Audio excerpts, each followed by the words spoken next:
Hi, I'm Joelle Jakobsen. I'm a general surgeon at Mercy San Juan Hospital. It's best to get it at age 40.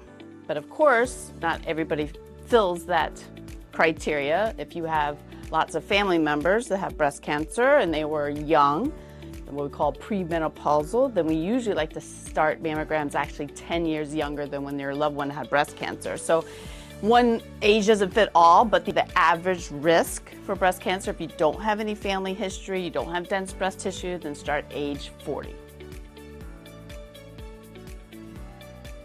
So it totally makes a difference. I always say early detection saves lives. So it's so important. We don't want to wait till we actually feel a mass. We want to catch it early because that's when basically patients have the best outcomes. So we want to get those mammograms because lots of times we catch it just from calcifications on the mammograms before we actually feel a mass. It's definitely been shown that you're going to live longer if you get breast cancer at a lower stage. So survivals, like I said, with stage 0 breast cancer is pretty much 100%, but then as we go up in the stage, there's 4 stages of breast cancer, then that can significantly drop off in stage 3 and stage 4, where the survivors aren't as high. So mammograms helps us give us a roadmap of where the actual cancer is so we can get it out and get negative margins. Unfortunately, young ladies, even though we start at age 40, we have dense breast tissue. So mammogram isn't foolproof when you have dense breast tissue. And there's many of us, probably 40% of the population, have dense breast tissue.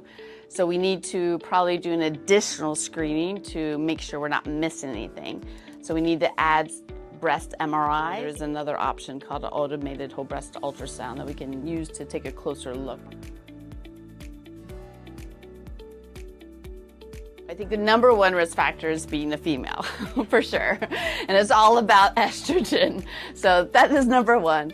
And then the exposure to estrogen. The more we're exposed, the more likely we could get breast cancer. So if we're starting our menstrual cycles early or late menopause, if we're on hormonal replacement therapy for a long time, I think initially hormonal replacement therapy is okay. I do want to get that message out because I think the pendulum has swung too far the opposite, that people aren't prescribing hormonal replacement therapy.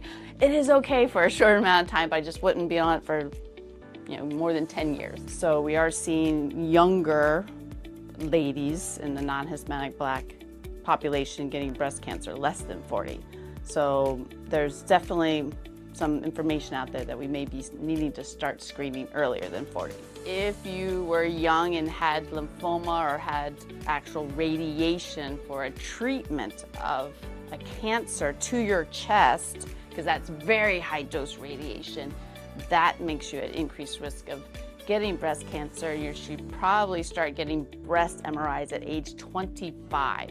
But also any family history of having breast cancer makes you at more of a risk to get breast cancer. But we do need to make sure everyone knows that the majority of ladies who have breast cancer have no family history of breast cancer. So a lot of ladies won't get their mammograms because they say, oh, I don't have any family history of breast cancer, but it's so important to still do your mammograms because the majority of ladies who have breast cancer do not have any family history.